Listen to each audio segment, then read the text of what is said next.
Essula 19. Awo Sawulo n'agamba Yonasaani mutabani we n'abaddu be bonna batte Dawudi. Naye Yonasaani mutabani wa Sawulo yamusanyukira nnyo Dawudi.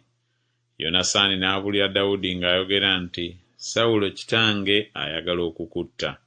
Kale nno kaakano nkwegayiridde weekuume, enkya obeere mu kifo eky'ekyama weekise. Nange naafuluma ne nnyimirira ku mabbali ga kitange mu nnimiro mw'oli, era n'ateesa ne kitange ebigambo byo. Era bwe ndiraba ekigambo kyonna ndikubuulira. Awo Yonasaani n'ayogera ne Sawulo kitaawe ng'atenda Dawudi obulungi, n'amugamba nti, Kabaka tayonoonanga muddu we Dawudi, kubanga takwonoonanga ggwe, era kubanga ebikolwa bye byabanga birungi nnyo gy'oli. Kubanga yateeka obulamu bwe mu mukono gwe, n'akuba Omufirisuuti, Mukama n'akolera Isirayiri yenna obulokozi obukulu. Wabulaba n'osanyuka. Kale kiki ekikwagaza okwonoona omusaayi ogutaliiko musango, okutta Dawudi awatali nsonga? Sawulo n'awulira eddoboozi lya Yonasaani. Sawulo n'alayira nti, Mukama nga bw'ali omulamu, talittibwa. Yonasaani n'ayita Dawudi. Yonasaani n'amutegeeza ebigambo ebyo byonna. Yonasaani n'aleeta Dawudi eri Sawulo, n'abanga mu maaso ge ng'olubereberye. Ne waba entalo nate, Dawudi n'atabaala, n'alwana n'Abafirisuuti, n'abatta olutta olunene, ne badduka mu maaso ge. Awo omuzimu omubi ogwava eri Mukama gwali ku Sawulo, ng'atudde mu nnyumba ye, ng'akutte effumu lye mu ngalo ze, ne Dawudi ng'akuba ennanga n'engalo ze. Awo Sawulo n'agezaako okufumita Dawudi n'okumukwasa n'ekisenge n'effumu, naye ne yeemulula mu maaso ga Sawulo, n'akuba effumu mu kisenge. Dawudi n'adduka n'awona ekiro ekyo. Awo Sawulo n'atuma ababaka mu nnyumba ya Dawudi okumukuuma bamutte enkya. Mikali mukazi wa Dawudi n'amubuulira ng'ayogera nti, bw'otoowonye bulamu bwe ekiro kino, onottibwa enkya. Awo Mikali n'assiza Dawudi mu ddirisa, n'agenda n'adduka n'awona.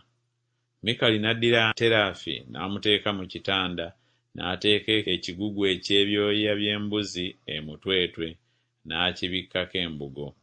Awo Sawulo bwe yatuma ababaka okukwata Dawudi, n'ayogera nti alwadde.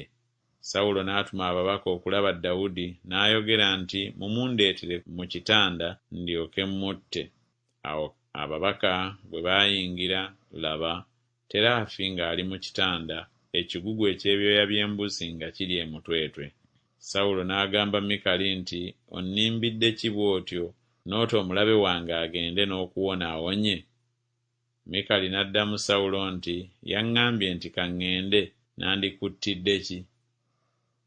Awo Dawudi n'adduka n'awona, n'ajja eri Samwiri e Laama, n'amubuulira byonna Sawulo bye yamukola.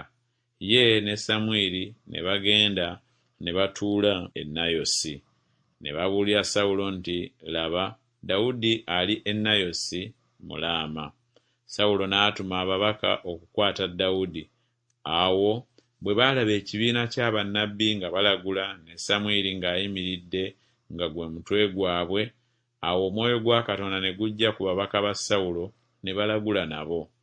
Awo bwe baamubuulira Sawulo, n'atuma ababaka abalala, era nabo ne balagula. Awo Sawulo n'atuma ababaka nate omulundi ogwokusatu, era nabo ne balagula. Awo naye n'agenda e Laama, n'ajja awali oluzzi olunene oluli e Sekku. N'abuuza n'ayogera nti, bali ludda wa Samwiri ne Dawudi? Ne waba eyayogera nti, laba, bali e Nayosi mu Laama.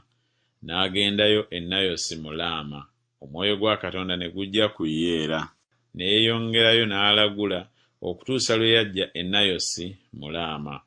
Era naye ne yeeyambulamu engoye ze, naye n'alagulira mu maaso ga Samwiri, n'agalamira nga taliiko ky'ayambadde, n'azibya obudde obwo n'akeesa obudde.